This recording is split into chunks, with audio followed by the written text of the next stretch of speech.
Welcome everyone to today's Target Ed. This is Decode the Funder's Playbook, how to read between the lines of an RFP. My name is David Gates, and I'm the Director of Online Education here at Grant Station. Your presenter today is Alice Runke. Alice is the President of Education and Outreach here at Grant Station. And before she joined Grant Station, she ran her own grant consultancy where she raised over $45 million from federal, state, and private grant makers. Alice also recently earned the Grant Professional Certified credential. And today she's going to share that expertise with you. So please welcome Alice Runke. All right. Well, thank you, everyone, and happy Monday. And I appreciate seeing all the people here today to talk about the RFP and kind of get started on increasing our competitiveness to write grants so that we can continue to do the important work that we're doing. While I kind of go through the agenda, I just have a quick poll that I would just like you to kind of fill out. And I'll kind of talk through the agenda while you're doing that, but just to kind of get me a sense of kind of who's in the room with us. But we're going to start today with the basics and kind of looking at, what's typically in an RFP, how to kind of dissect an RFP, and then how to use that RFP to help you decide if it's a good fit for your organization. Then we'll kind of talk about how to set up the best proposal writing process so that after you've decided it's a good fit and you want to move forward with it, just some tools to help you streamline that process as much as possible, and kind of take some of the stress off of you. And then, one of the things that I find just so interesting when you do look at different RFPs, that you could line up 10 RFPs, put them on your long desk, and then you would think that you're really doing 10 completely different things, and it's all because of the terminology. Whereas really, most applications are asking us for the same things over and over again. They're just using different terms, different formats, different, um, you know, layouts and that sort of thing. And so I wanted to really talk through that terminology to help us kind of understand that, a lot of these things are repeats, and that you don't have to kind of start from scratch with every single application. Then I'm just going to touch a little bit on kind of how funders use an RFP just to kind of keep their end in mind.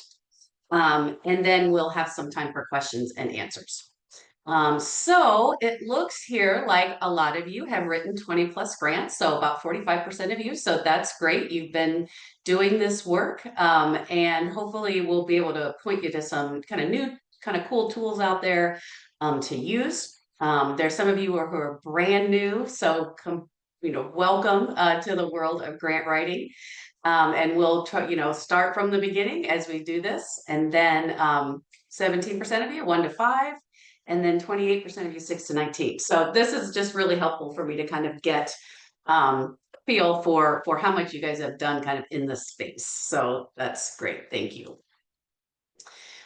So kind of starting with the absolute basics, when we use that term RFP, request for proposals, what am I talking about when I'm using that term? And I'm using it in a very generic way to be anything that's the funder's instructions for how you apply for the grant. And they're all called different things. One funder is going to call it a request for proposals or an RFP. Other funders are going to call it a notice of funding availability, a NOFA, or a FOIA, a funding opportunity announcement. Or it could just be called, just as simple as our instruction guidelines or our application instructions, those kinds of things. So basically, no matter what it's called, it's the document or information virtually that tells you how to apply, and what the grant is about. And just kind of as a default, I'm just going to kind of use RFP as I go through, but I could be using any of these terms as we do it. Another kind of comment that I want to make before we get started is that there's also a lot of variations between one, set of instructions to another set.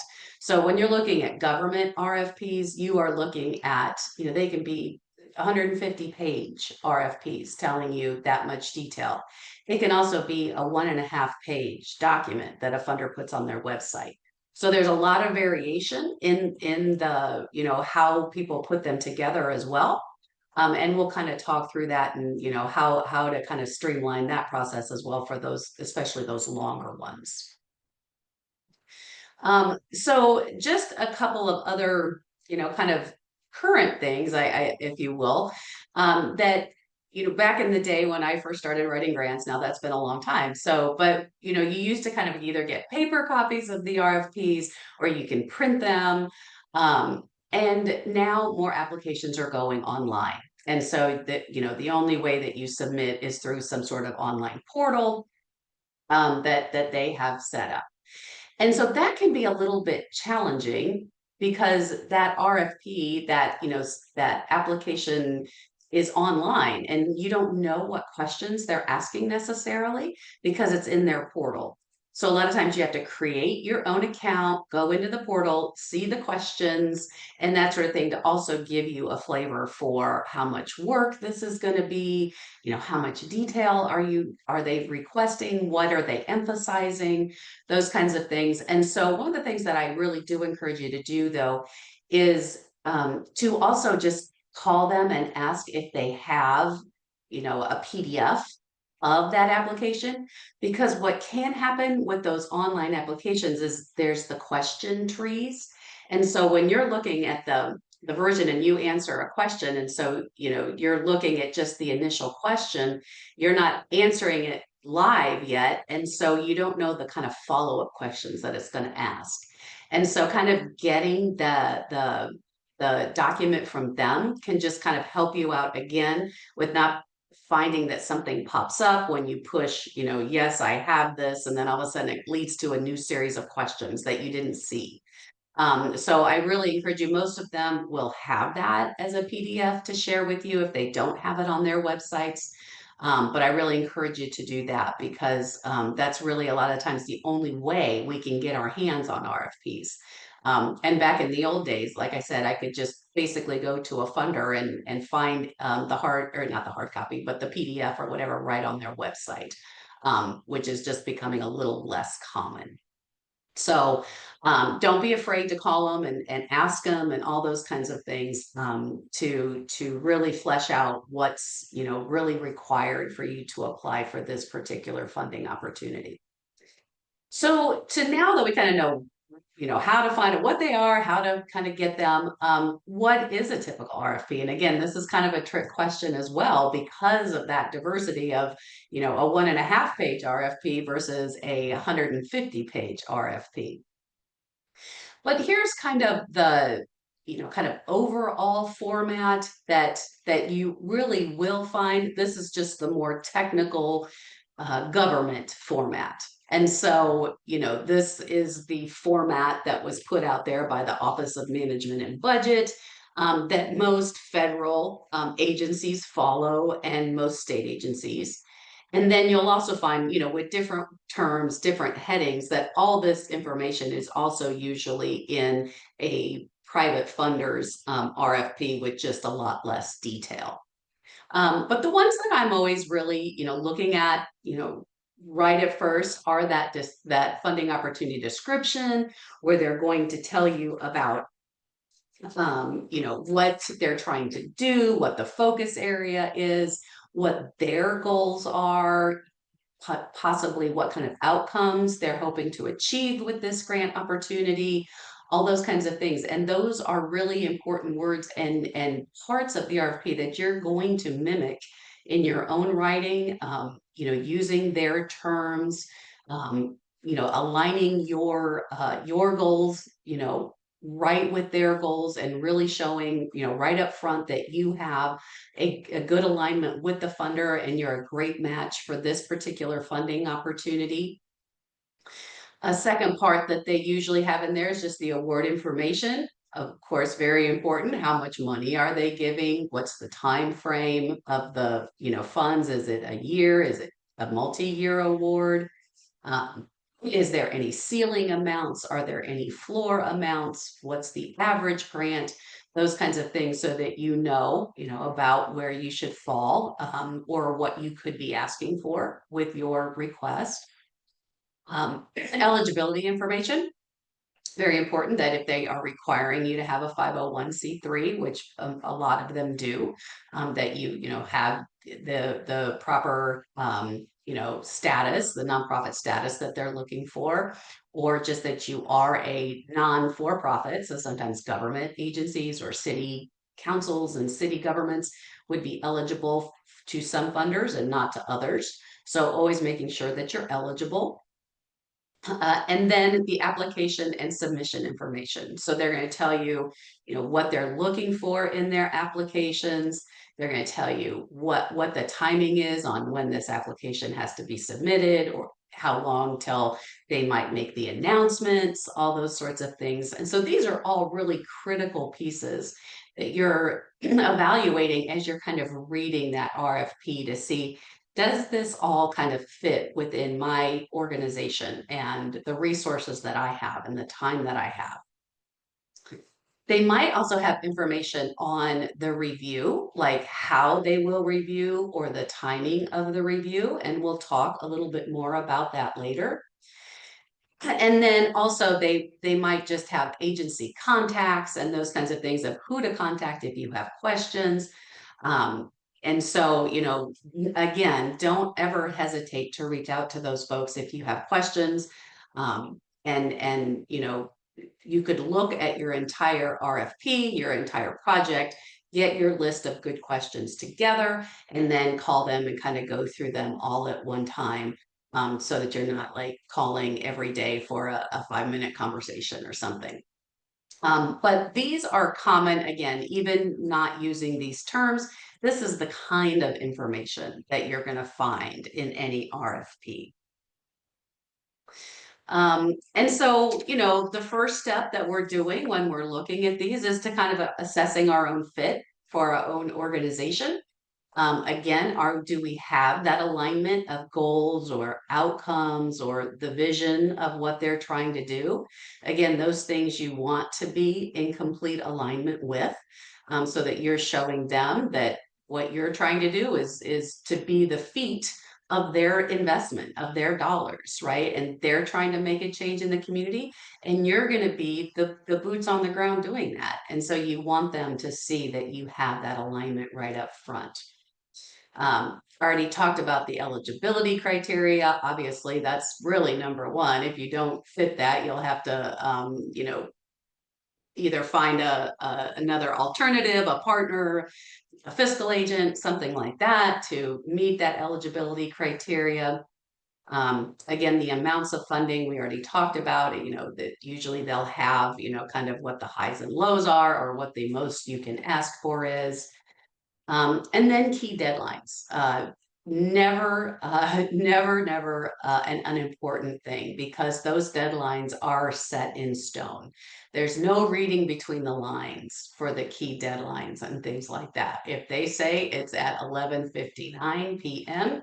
on that day, if you submit it at 12 o'clock that night, it will not probably even be submitted. It'll probably already kick you out 1 second late.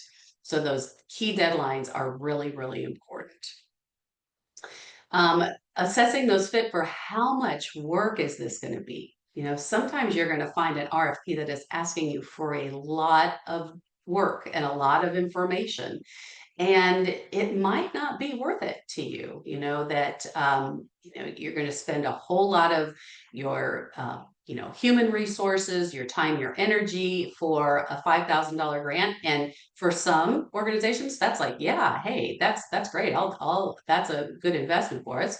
For others, it's like that was too much work to be of value. And so you'll kind of, by looking at those required submission documents, again, be able to make that decision of that fit for you. And then another thing to always kind of look at, and usually in a federal or a state proposal, it's a lot of detail. And then in a foundation application, they'll pretty much say something like, you'll report quarterly, or you'll submit a financial report at the end of the year. or, whatever their requirements are. But always look at that, because that's also just an important part that you're gonna, almost always be asked to give them reports back, either financial or programmatic, and probably both. And you want to make sure that you're also including the time that it'll take to do that, because that's going to keep you in the good graces of the funder. That's going to give the funder the information that says that you did what you were, going to do, and achieved what you wanted to achieve. And the more that happens, the more that those funders then are likely to fund you. So always look at that and make sure that, again, you're putting that time in your mental calculation of the overall fit for your organization. So those there, assessing that fit, those ideas right there, those are relatively concrete. Those are, pretty much written. But there's other kind of read between the line things that you can get from an RFP of, kind of what their tone is, what their priorities are. And so I'm going to go through a couple of these that you can, that take a little more nuance, and just try to help you kind of get a little bit more in the head of that grant maker. So, when you do look at that RFP, and if you see a lot of terms consistently repeated, or if you see, particular questions that are like frequently asked questions, those are things that really to pick up on. So if they're saying things like, using evidence-based programs a lot, for example, then they're looking for, you to propose an evidence-based program that you're working on. It could be that, the totally different one, though. It could be like they want innovative new programs that are just getting out there and just getting started, right? And so in those kinds of cases, you can take, more risks of starting something new. So kind of looking at those words, again, checking out their websites, all those kinds of things. Are there kind of buzzwords that keep coming back to you, that you can read between the lines, that that's pretty important to them. Then just kind of looking at the tone of the RFP, is it very formal and dry, which you'll find with most government ones, or are they a little more, conversational? Are they a little more loose in kind of, how the things are written, and just trying to kind of get that understanding, and it just kind of, kind of lays out just a little bit of an understanding. It's a very more traditional, formal kind of foundation, or maybe a little bit more kind of new aged, and, kind of doing different things, kind of maybe out of the norm. Really looking at what their stated priorities are. I've already talked about that twice, but it really is important that I will mimic back to a funder. If they say that they are trying to, build the capacity of nonprofit organizations, and that's what they want to, fund, then, I'm going to talk about how my project is going to build the capacity of nonprofit organizations in my community, right? So I'm going to use their terms. I might tailor it a little bit, to my specific location or target population, but parroting back to them, or parroting back, information to them, while it seems a little odd, it's actually like a practice that you want to do. And then once in a while, you will see like bonus points, for if you maybe serve a certain target population, you maybe provide certain types of programs. Um, and it doesn't mean that you have to go after those. I've had some where, yes, from the beginning, we were going to try to work those bonus points in. But I've also had where, if we just don't fit those bonus points, let's say we don't have an income level under XYZ that they want to focus on, and that's not who we're focusing on, then we might not try for those bonus points. But if you ever can, obviously you want to, and tailor your approach to meet those special bonus areas. Just kind of looking at what do they kind of giving energy to. Are they spending a lot of time in that RFP talking about outcomes? Then you're going to want to really make sure that your outcome section is very strong. If they have more time, physical space, talking about the budget, that kind of thing, and just give you a little context clues. as to what they're really, kind of, wanting more information on, if you will, or wanting it a certain way, which is also very important to put it that way. Um, just a few more between the line things of just, looking at, is this something new for the funder? Is this, kind of business as usual for the funder? Is there anything, connected to bigger policy issues? Do they do multi-year programming? All those kinds of things, kind of looking at how this funder funds. Um, and then just the decision-making process. So if it mentions anything about who's going to review the grants, that's always a, kind of a good heads up. It's usually one of two groups. It's either a group of volunteers who volunteer to read your applications, or it's like staff that, at the foundation or government agency who reviews the applications. And so that can just kind of help you again realize if, especially if it's volunteers, but even if it's staff, that you always have to spend that time, educating them about your programs. And then if they have any sort of scoring rubric, you can ask them for that. We're going to talk a little bit about evaluation criteria as in a little bit. And that also, is a really important way to know how to put your applications together based on that information. Partnerships are, always important to a funder, but becoming, even more.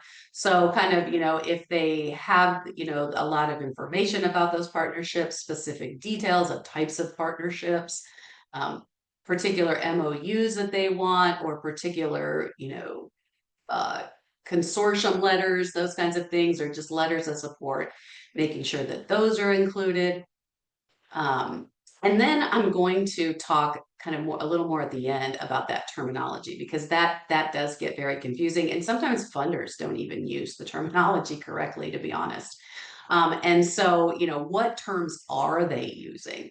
And we're going to kind of, walk through that a little bit more in a bit, so that you can kind of realize that, this funder is using the terms goals and objectives, and this funder is using the term outcomes and indicators, but those are the same things. So you can translate that in your head and you realize you don't have to do something different.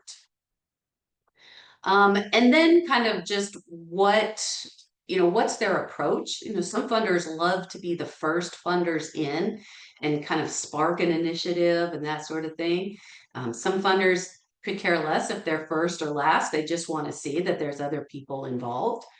And then some others like to be the last one. We'll bring you home. You've done all that work, and we love to wrap this stuff up and those kinds of things. So, kind of what's their style, what's their kind of how innovative are they, or whatever. Are they looking for new things, looking for replicable things, those sorts of things. So there's a lot in between the lines that I think you can read to kind of start to understand the culture of the funder, and then kind of tailor your application to that funder. So this has been, a lot about reading RFP, either, reading the physical words and then reading behind the scenes as well.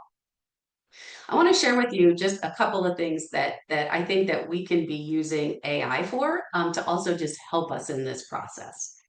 And the first one that I want to talk about is just a chatbot that we created at GrantStation. We did use ChatGPT. You can use this for free, but you do have to sign up for the free ChatGPT account in order to use it. You don't have to have a paid one, but you do have to have a GPT account to use it. But what this, I'm going to show you just the actual page of it here, and that's the wrong one. Okay, so here I am. And so what this is a great fit for, especially if maybe not you're looking at an RFP that isn't quite, it's not 150 pages, right? I mean, it's something that you can digest and manage. You know your organization in your head as well as anybody, and way better than a chatbot, right? So this tool would be great to come in, and you can do either like a high level review of it, or if you want a little bit quicker, 5-question type thing. You can do a lower level review of it. And it's guiding you through a series of questions. And you're thinking of the RFP and you're thinking of your program, and then you're answering questions. And then at the end, it provides recommendations on ways that you can strengthen the application, ways that you can improve your standing, those sorts of things. And it just kind of takes ways that you can become even more competitive in the process because of the way you answered the questions. It kind of gives you like little tips and things like that of, okay, beware of this because you told me this. You told me you don't have that much staffing, and so beware that that's a drawback and you don't have the time to do this. But here's a tip for making it faster, kind of thing. So this one's really great, just kind of taking your brain, which is bigger than anybody's about your programs, and then answering questions from an RFP. But as we're looking at, let's say, more challenging RFPs, more dense RFPs, you can also use chatbots to just kind of help you understand the RFP better. And so here's just something that I showed you. This is like, it's a program, and it's for the CCP program, the Collaborative Capacity Program from the National Forest Foundation. And so I think it was like 10 or 12 pages or something like that. And so I didn't have any information in here about my organization. I just said, I loaded up my RFP and I said, review this and provide me with 10 key items that we need to talk about in our organization before we apply for this grant. So it's going through and it's kind of doing what we were talking about a little bit in reading between the lines of saying, here's really what they wrote that was very important. Here's the things that really seem to stand out in this document. And so I'm not going to go through them all here, but you can see how it, make sure that you have that alignment, right? Just like I've said a couple of times, showing that it really, that you really have to have broad, meaningful collaborations. And if you, don't, then you won't be as competitive for this funding opportunity. Again, looking at your eligibility and the timing and things like that. So it gave me 10 things that my organization should really consider, as part of our evaluation process as to if this is a good fit or not. And so I thought that was really, really quite neat. You can also ask it to do different things. Let me go back to the slides here real quick. And, you can also, kind of do some prompts with it. You could put that RFP in there and you could upload some sort of source material, like a previous grant you wrote or your annual report that tells about your organization. And you can ask it specifically, given this RFP and this document that I've already uploaded, how well are we aligned with the purpose and focus area? What are our strengths? What are our potential gaps? What specific things should we do to be more competitive for this funding opportunity? Those kinds of things. And it will give you suggestions. It will give you, things to think about, strategies to address these different weaknesses, all those sorts of things. And it just, again, is another tool to help us, just decide if this is the best funding opportunity for us. And when you do have, again, those really dense, long RFPs that, could take you 4 hours to read, it's kind of easier to get the ChatGPT version to decide, okay, should I go ahead and invest the time in reading for 4 hours, right? So again, lots of tools that we can use now that we didn't have before. So I think, and it doesn't have to be ChatGPT. That's just what I use the most, but it could be any chatbot that you use, Gemini or Copilot or whatever you use. So now that you've decided that you're going to apply for that grant, the thing that I'm always looking for is what can be called the evaluation criteria. It might be a scoring rubrics as well. And again, this is where I'm not reading between the lines at all. I am going to take their information and I can see exactly how they're going to evaluate this program. The first is going to be on the problems or the needs. The second part is going to be the project goals. The third part is going to be the project design. And I'm going to answer these questions in that particular order. I'm going to use their terminology in this particular order.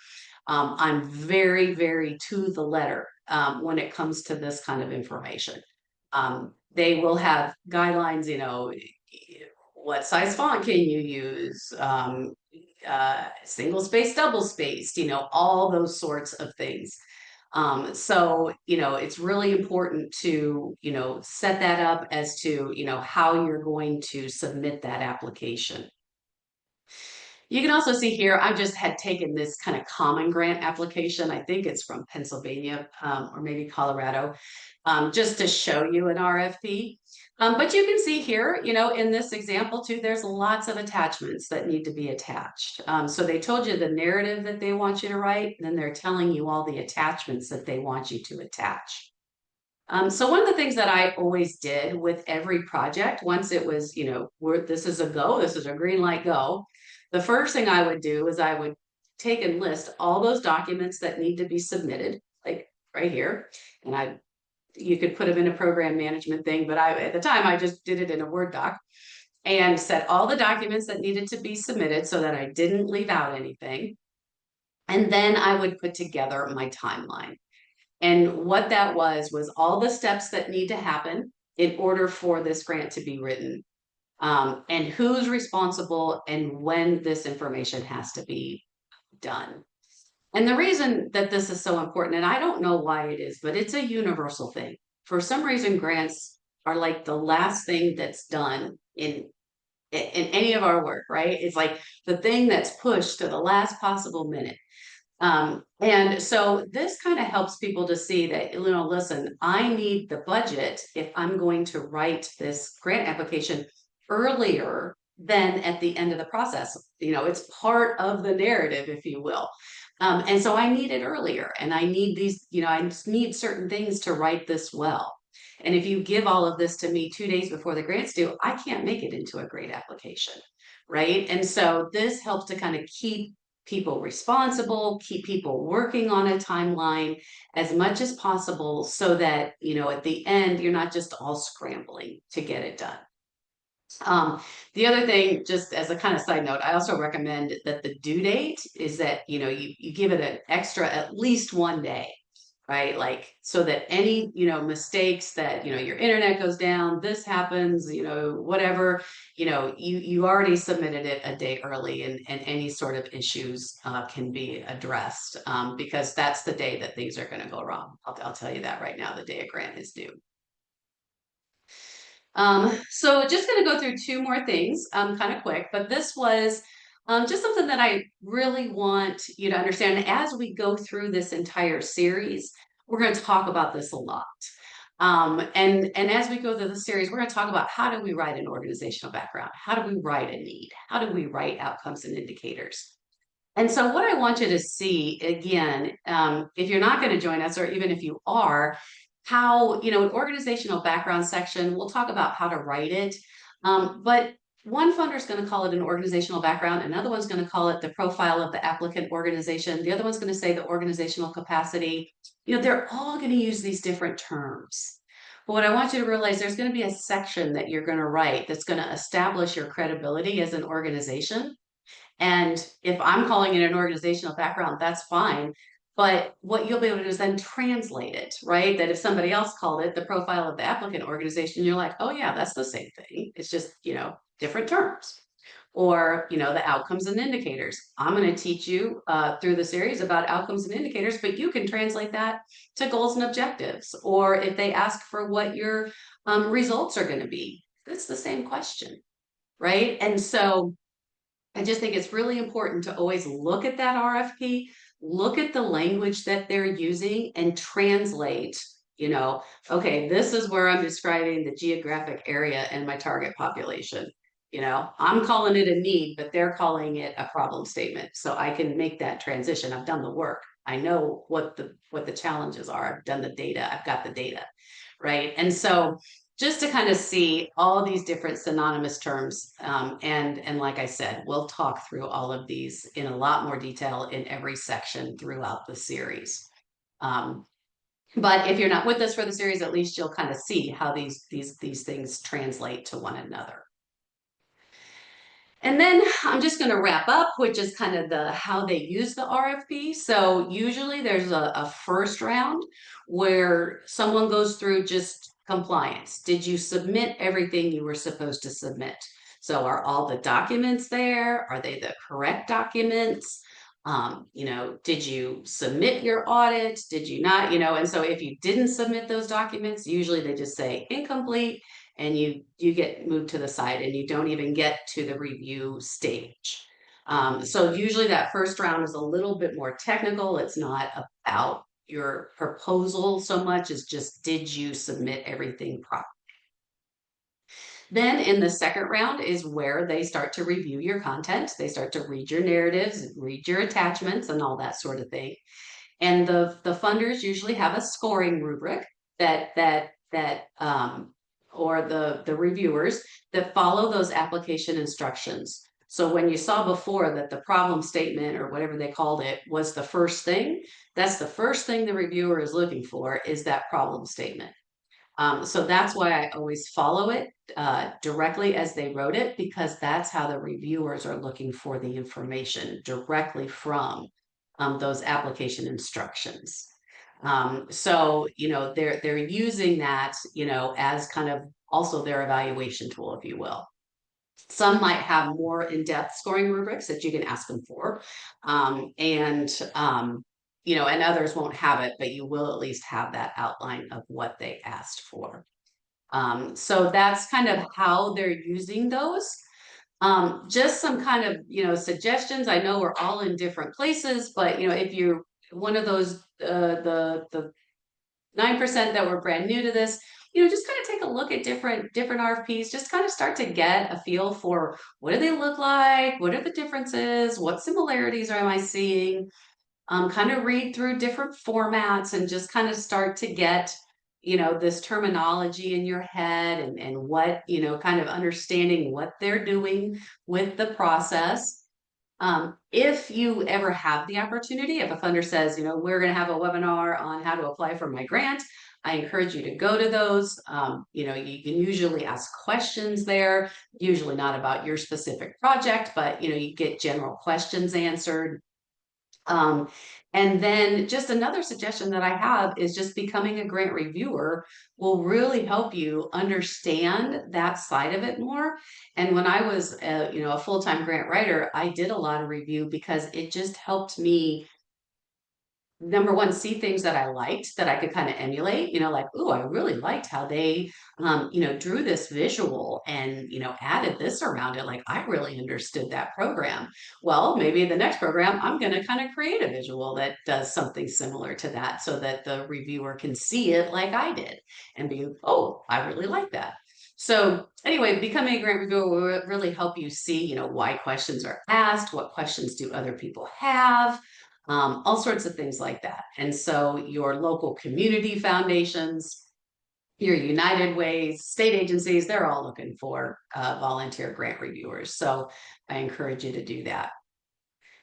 David told you about the whole entire series that we're doing right now. You can take none of it. You can take sessions individually if you were like, I really want to know more about the needs statements, but I'm okay with other pieces. Or you can take the whole entire series at a discount and walk through us step by step every Monday till we get through an entire grant application. So with that, I think I'll stop and we can see if we have any questions. Perfect. Thank you, Alice. Yeah, we have a few questions and we'll try to get to as many as we have time for today. Olivia asks, would you recommend reaching out to the grant contact person to clarify language? I found their terms such as outcomes are not the same definition I know about outcomes. Yeah, and see, Olivia, that's a great idea, right?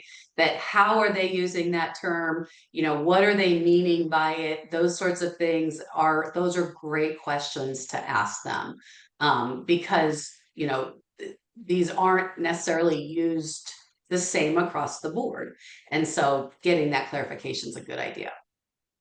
Mhm. Um, then I see Sarah says, are you starting to see any mentions on using AI in RFPs?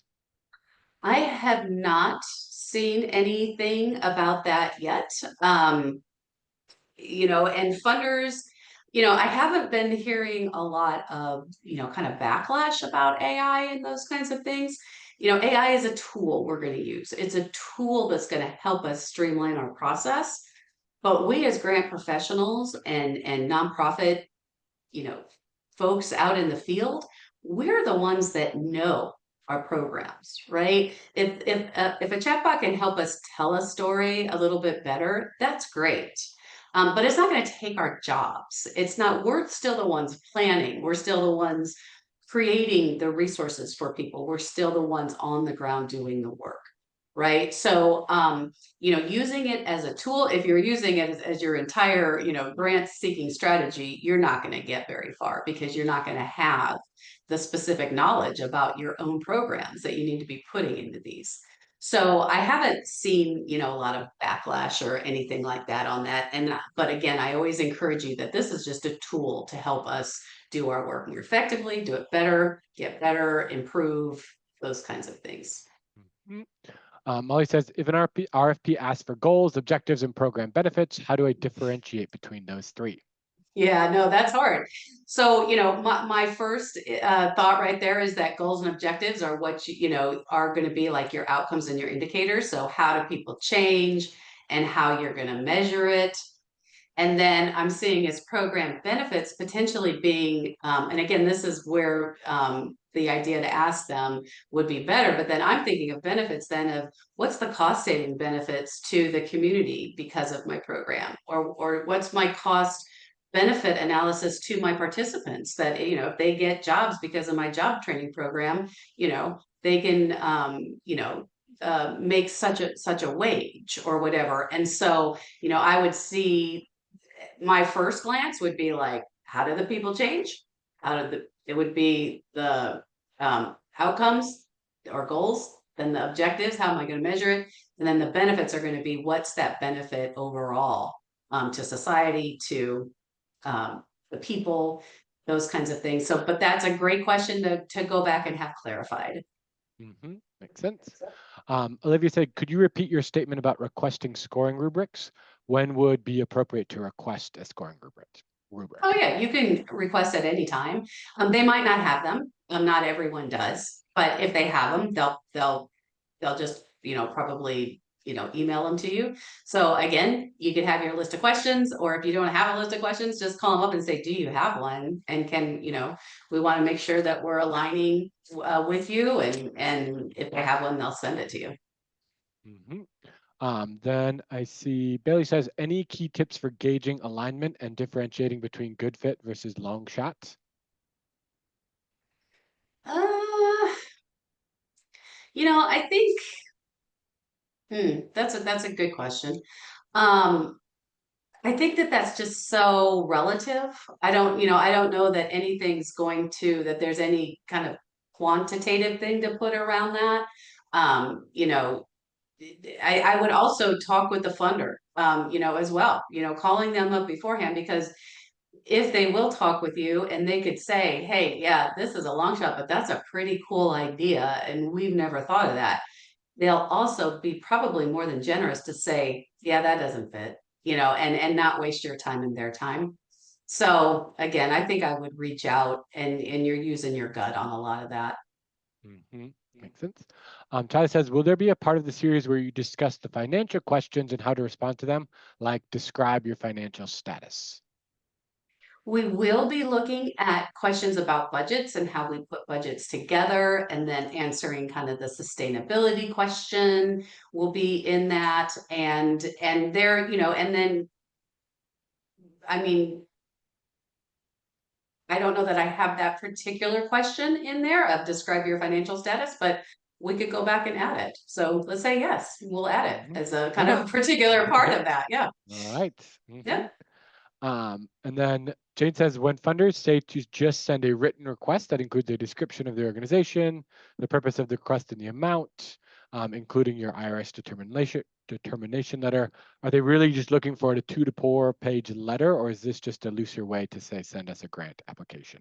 Yeah, it varies a little bit, but usually that's kind of the first step in the process, and you're sending kind of a high level overview of what you're trying to do, and you're going to put all those sections that I had on that other slide of background, need, approach. You're going to put all those in there, but usually it's they want to see your idea, and then once they see your idea, they'll usually ask you for a full application.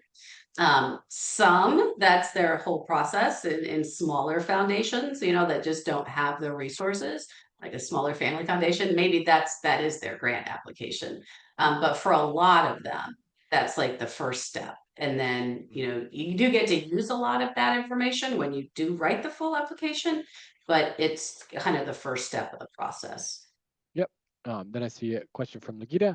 Can you describe other areas in which AI has helped you? What kind of time savings were you able to achieve? Yeah, no, there are so many different areas when you're looking. Look at your own bottlenecks. What are those things that just take you a lot of time? Maybe it's writing job descriptions, maybe it's doing staff evaluations, maybe it's doing, whatever area it is. Um, AI can help you streamline those processes. We use it a lot for brainstorming here of just give me some ideas of, what this, how I could do this or do this more exciting, or how could I make this webinar more engaging? Or just different things. And just I use it a lot for just brainstorming, improving things. Sometimes I'll also just take my slides and I'll put them up into that, and I'll say, is there any resource that would be really helpful to the participants from this webinar? And sometimes it'll say, yeah, you could create this kind of checklist, and it'll kind of give me an idea, and I'm like, oh, that's great, yeah. And so then I kind of put this checklist together, but it's based on my information. But it just, I just asked it, how do I help teach people? And, it kind of gives me ideas. Some of them I don't do. Some of them are really great and I use them. So lots of great ways. And David and I do have a lot of AI workshops that we do through GrantStation. So stay with us because Yeah. we're always looking at new ways to use it and how to use it specifically for grant professionals. Yes, and we'll have some more of those coming up. Then Sarah asks, do you have any resources on writing a good RFP for a funding opportunity? So maybe the kind Oh, of flip. more on the funder side. Yeah. Oh, I would maybe like do a little bit of research looking at like your different like councils on foundations, or is it the Council on Foundations? I'm thinking of those networks of funders, that maybe you could get in with, talk to your local community foundations, talk to your United Ways, talk to different groups. It depends on how big you are, how small you are. But, try to network in with them and see, and really it does get down to what do you want to know? What do you need to know as a funder? And sometimes I think funders put way too much in. They don't even use a lot of the information. So, I think it's nice to put exactly what you need and not a lot of extraneous information. And your grantees will also be very happy with that. Mhm. But I don't have any one in particular Yep. resource. Visit GrantStation to see our latest online education offerings in the form of live webinars, interactive workshops, and on-demand learning. GrantStation.com.